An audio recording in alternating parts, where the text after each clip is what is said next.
खेड़ा जी से शुरुआत करिए। पवन खेड़ा जी, आप किसानों के कंधे पर रखकर बंदूक चला रहे हैं। प्रधानमंत्री ने कहा है कि विपक्ष किसानों को भ्रमित कर रहा है।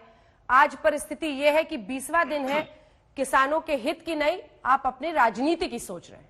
खेड़ा जी। अंजना जी, आपको मैं काफी सालों से देख रहा हूं टीवी पर। आपको अच्छी तरह याद होगा 2011-12 में जब हमारी सरकारों के खिलाफ अन्ना हजारे आंदोलन पर बैठे जन लोकपाल का मांग सामने रखते हुए, तो भाजपा के तमाम नेताओं ने समर्थन दिया, बयान दिए। हमने तो नहीं कहा कि आप इनके कंधे पर बंदूक रखकर निशाना साध रहे, और कर भी रहे होते ये इनका हक था, क्योंकि ये तब विपक्ष में थे। हमारा काम था कि हम लोगों को समझाएं। अगर हम उसमें असफल रहे तो हमने उसका खामियाजा भुगता, आज हम विपक्ष में हैं। सुधांशु जी, इस बात से तो आप सहमत होंगे कि अंग्रेजी में मोदी जी को कम्युनिकेशन जार माना जाता है, कि भाई कम्युनिकेशन के एक्सपर्ट हैं। मैं उस बात से सहमत हूं नहीं हूं वो अलग बात है, लेकिन माना जाता है। तो इतना बड़ा कम्युनिकेटर, इतना बड़ा एक्सपर्ट कम्युनिकेशन का, वो किसानों को क्यों नहीं समझा पा रहा? वो विपक्ष पर क्यों निशाना साध रहे? समझाए ना किसानों को। कच्छ में जाकर किसानों से बात कर रहे हैं। ये वही कच्छ है अंजना जी।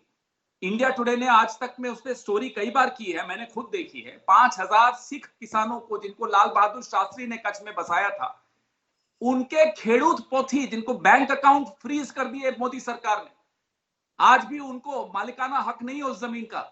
हिम्मत देखो, प्रधानमंत्री जी का सलाम है उनकी हिम्मत को, कि वहां जाकर, जहां उन्होंने मूर्ख बनाया किसानों को, वहां जाकर बोल रहे हैं साहब किसान कानून बहुत अच्छे हैं। हाई कोर्ट ने, गुजरात हाई कोर्ट ने उनकी खेड़ूत पोथियां छुड़वाई हैं, और एसएलपी सुप्रीम कोर्ट में मोदी सरकार जब गुजरात में थे मोदी जी मुख्यमंत्री, तब से लगी हुई है उन किसानों के खिलाफ। कच्छ में जाकर हिम्मत देखो, कमाल है। तभी इनको आत्मविश्वास बहुत ज्यादा है कि वो भाषण देंगे और झड़झड़ वोट गिर जाएंगे, किसान अपने अपने घर चले जाएंगे। माफ कीजिएगा, भाषण से पेट नहीं भरते। हो गया, लद गए वो दिन भाषणों वाले। आइए, सामने आइए, किसानों से बात कीजिए, उन्हें समझाइए। अगर इतनी काबिलियत है आपकी, और सिरसा साहब बैठे हुए हैं, अपना वाक चातुर्य वहां दिखाइए ना। अब तो सुखबीर बादल ने कह दिया असली टुकड़े टुकड़े गैंग आप लोग हैं। देखिए, एक बात मैं अपने मित्र पवन खेड़ा जी की बात में संशोधन करते हुए कहूंगा। इन्होंने कहा कि मोदी जी कम्युनिकेशन जार है। नहीं मान्यवर, एग्जीक्यूशन, परफॉर्मेंस और कम्युनिकेशन तीनों में। हाँ, वो अलग बात है कि आपके नेता जार नहीं बिजार है, तो वो एक अलग समस्या है। मगर अभी आपने कच्छ की बात कही, आज कच्छ में उद्घाटन किस बात का हुआ? दुनिया के सबसे बड़े सोलर प्लांट का। आप सोचिए, देश का जो पश्चिमी इलाका है, राजस्थान और गुजरात, आप भी राजस्थान से आते हैं, वहां पे समस्या क्या है कि पानी की कमी है। मगर एक चीज है कि बहुत ज्यादा धूप रहती है। तो कैसे उस समस्या में से एक नया समाधान निकाला जाए? तो सोलर के लिए गुजरात और राजस्थान राज्यों को सर्वाधिक लाभ होगा, और इंटरनेशनल सोलर अलायंस बना, जिसका नेता भारत बना, जिसका केंद्र दिल्ली के पास गुरुग्राम में बना। आज आप सोचिए कितना बड़ा परिवर्तन आया। इसलिए मैं कह रहा हूं किसानों के हित में। और दूसरी बात जो आपने कही, हम अपने जमाने की बात नहीं कर रहे। यूपीए शासनकाल में गुजरात में निरंतर कृषि विकास दर 10% से ऊपर रही। पहला राज्य देश का गुजरात बना था जहां जल स्तर ऊपर उठा था। बाकी भारत में सब जगह जल स्तर नीचे जा रहा था। ये मैं यूपीए 1 और 2 के शासनकाल की बात कह रहा हूं। अब आइए आज के संदर्भ में।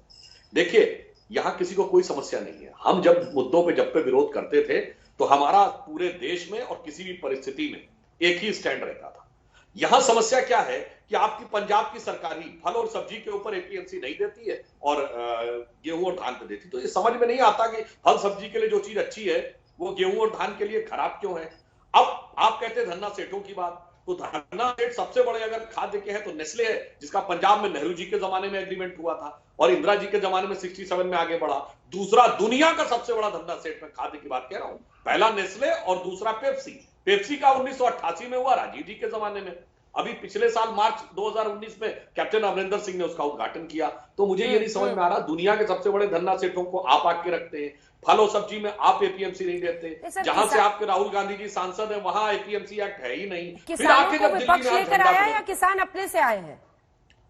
किसानों को विपक्ष लेकर आया है सरहद पर दिल्ली के, या बॉर्डर पर, या खुद ही आ गए हैं? हाँ, अब मैं बता, देखिए किसान आए, मगर यहां पर एक बहुत बड़ी समस्या है। हाँ। आज सरदार पटेल की पुण्यतिथि है। सरदार ऑफ बारडोली, बारडोली के किसान सत्याग्रह से लेके चौधरी महेंद्र सिंह टिकैत के 1988 के सत्याग्रह तक, हर किसान आंदोलन तक, हर किसान आंदोलन में एक नेता है। यहां समस्या की बात है, पहली बार कोई नेता नहीं है। अब ये बताइए, 42 जो किसान समितियां हैं, कोई कह सकती मेरा कोई अध्यक्ष नहीं है, हमारे जितने 20,000 लोग हैं सब साथ साथ बात करेंगे। यही से मन में संदेह उत्पन्न जवाब देंगे हमारे साथ, ताकि आपके पास एक फ्लेक्सिबिलिटी रहे कि किसी मुद्दे पे एक पक्ष हाँ बोल देगा, दूसरा कहेगा नहीं हम सहमत नहीं है। ठीक है, तो यहाँ जवाब देना मुझे लगता है एक वाक्य, इससे मुझे लगता है कि सरकार के प्रति अविश्वास से ज्यादा आपस में अविश्वास।